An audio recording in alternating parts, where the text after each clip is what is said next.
નમસ્કાર દર્શક મિત્રો, આપ નિહાળી રહ્યા છો N24 ગુજરાતી। તો નજર કરીશું આજના મહત્વના સમાચાર પર।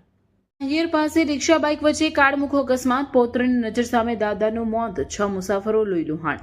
આમોદ તાલુકામાં આવેલ નાહિયર ગામ પાસે આજે કરુણ અકસ્માત સર્જાયો હતો। નાહિયર નજીક પેટ્રોલ પંપ સામે જ એક પેસેન્જર રિક્ષા અને બાઇક વચ્ચે સામસામે થયેલી જોરદાર ટક્કરને કારણે સમગ્ર પંથકમાં અરેરાટી વ્યાપી ગઈ છે।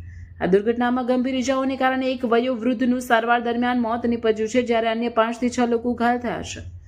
પ્રાપ્ત વિગતો અનુસાર વાગરા જંબુસર રૂટ પર દોડતી મુસાફરો ભરેલી રિક્ષા અને બાઇક વચ્ચે અકસ્માત સર્જાયો હતો। નવાવાડિયા ગામના વતની 70 વર્ષીય જયંતિભાઈ ગોવિંદભાઈ વસાવા તેમના પુત્ર સાથે બાઇક પર પસાર થઈ રહ્યા હતા, ત્યારે સામેથી આવતી રિક્ષા સાથે તેમની ટક્કર થઈ હતી। ટક્કર એટલી પ્રચંડ હતી કે બાઇક સવાર દાદા પુત્ર રોડ પર ફંગોળાયા હતા અને રિક્ષામાં સવાર મુસાફરોની પણ માથા તેમજ હાથ પગના ભાગે ગંભીર ઈજા પહોંચી હતી। અકસ્માત થતાં જ આસપાસના લોકોને રાહદારીઓ તાત્કાલિક મદદે દોડી આવ્યા હતા। સ્થાનિકોએ માનવતા દાખવી તુરંત 108 એમ્બ્યુલન્સને જાણ કરી હતી, જેના દ્વારા તમામ ઈજાગ્રસ્તોને તાત્કાલિક આમોદ રેફરલ હોસ્પિટલ ખાતે ખસેડવામાં આવ્યા હતા।